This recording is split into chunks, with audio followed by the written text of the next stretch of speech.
Everyone.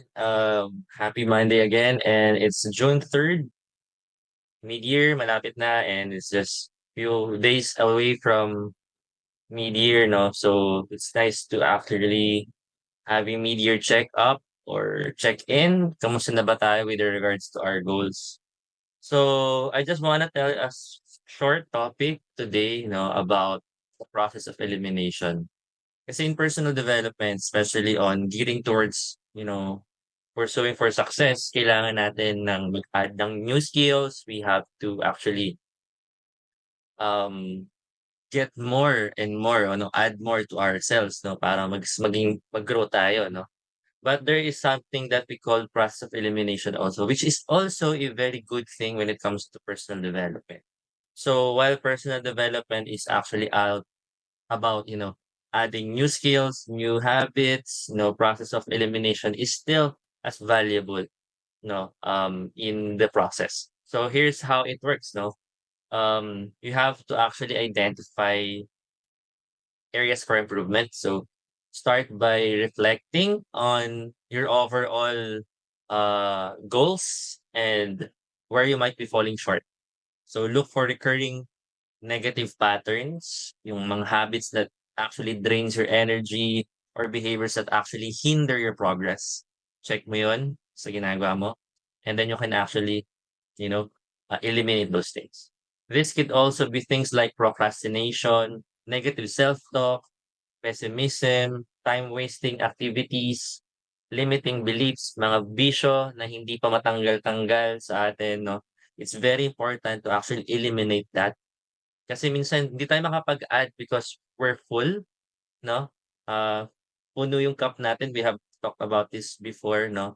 And process of elimination is very important. Another thing is you have to prioritize what you want to eliminate. You don't have to eliminate everything at once. It's a process. It's not a overnight, win. You have to focus on areas in your life that actually causes you the most significant roadblocks. Ano ba yung mga roadblocks talaga? Yung mga malalaking roadblocks in your life right now. No, what's stopping you? Always ask yourself and eliminate that. Consider the impact na gagawin mo ngayon when you eliminate this on your goals and sa overall well-being mo as a person, no? May mga bagay talaga tayong hindi maganda na kailangan natin i-eliminate na sa sistema natin. So for example, procrastination is actually hindering your goals, no? Um, while is while you also have negative self-talk or your mga pessimistic, mga limiting beliefs are all patterns that actually impact your confidence in life, then you have to remove that, no? And you also develop elimination strategies kasi hindi siya basta-basta may eliminate, no? Kasi part na siya ng sistema mo eh. So once you have na-realize mo na ano yung mga dapat mong eliminate, once you have those targets, no, it's time to actually craft an elimination strategy. So for procrastination, for example, you might implement mga time boxing techniques or identify your procrastination triggers. Ano yung nagka-trigger? Bakit ka nagpo-procrastinate? Pag nag-open ka ba ng phone mo, nag-scroll ka na sa TikTok or sa Reels or sa social media mo, yan na tuloy-tuloy na siya. You have to identify that and you have to address them. So you can either do time blockers, no, alarms, or you can actually stay away from talagang your social media, or you can actually log out from your devices or turn off your phone or stay away from those things. It's up to you paano niyo siya gagawin, no? The the stricter the better.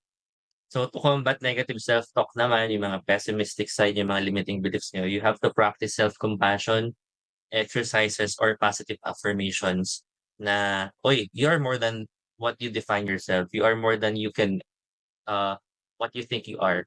So you have to think na you can do more things, no, by eliminating this kind of thoughts. And yeah, definitely you can add, as I mentioned kanina, pwede ka rin tumulong or makaghanap ng mga accountability buddies mo for you to actually combat yung mga things to eliminate in yourself. Bad habits, whatever, procrastination, mga things that you don't want or that are roadblocks to your success. So, and then lastly, you have to track your progress, no, and adjust. Para you have to celebrate your wins, you have to actually identify, "Uy, meron na tayong progress," no? Day by day, lagyan mo ng, i-track mo yung for example, yung number of steps mo or, yung mga bagay na nagagawa mo, i-track mo para ma-compare mo siya on yesterday or on the preceding day kung kamusta yung growth mo and improvement mo when it comes to eliminating mga bad habits and actually doing more things. Remember, elimination in personal development is about removing things that holds you back and not removing things you enjoy. So you have to find activities that energizes you and replace bad habits that with positive ones to create a more powerful foundation for growth. So again, for example, may mga bagay tayo na na-enjoy natin na ano na minsan nagte-take ng time natin pero we need those things to actually include in our personal system. Wag natin i-eliminate yun kasi that actually balances our life, no?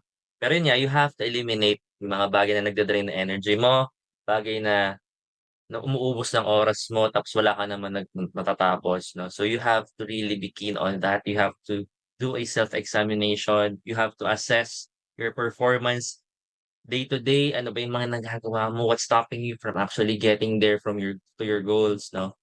And a process of elimination is very, very, important, 'no, and very effective. So yun lang.